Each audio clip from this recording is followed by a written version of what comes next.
Hello दोस्तों, open for learn channel में आप सभी का एक बार फिर से स्वागत है। दोस्तों, भारत के इस बार के रक्षा बजट को देखकर पाकिस्तानी विशेषज्ञों ने यहां तक कह दिया कि भारत अब पाकिस्तान के लिए बड़ा खतरा बन गया है, क्योंकि जिस रफ्तार से भारत अपनी सेना और तकनीक को अपग्रेड कर रहा है, उससे दुश्मन देशों की परेशानी बढ़ गई है।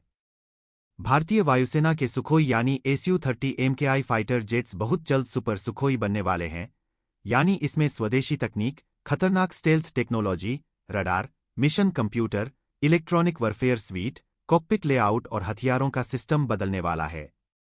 सिर्फ इतना ही नहीं, एक ऐसा बदलाव भी किया जा सकता है जिससे यह फाइटर जेट दुनिया के किसी भी लड़ाकू विमान को टक्कर दे सकते हैं।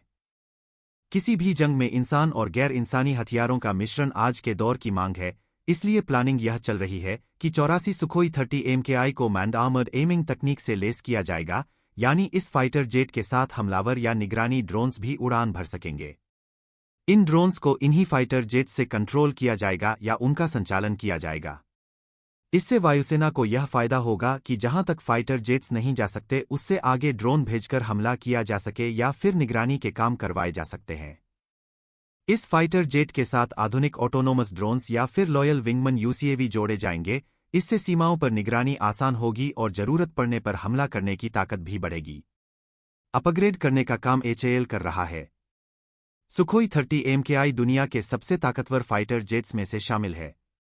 यह एक मल्टीरोल कॉमेट एयरक्राफ्ट है जो हवा से जमीन और हवा से हवा में एक साथ युद्ध लड़ सकता है।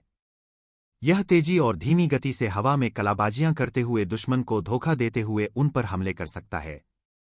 Su-30 के हार्ड पॉइंट्स में हथियारों को दागने की सुविधा ज्यादा है। अगर मल्टीपल रैक्स लगाए जाएं तो इसमें 14 हथियार लग सकते हैं। यह कुल 8130 किलोग्राम वजन तक के हथियार उठा सकता है। इसमें ब्रह्मोस मिसाइल भी तैनात की जा सकती है, यानी भारतीय मिसाइलों का मार्केट भी इसके सहारे बढ़ सकता है।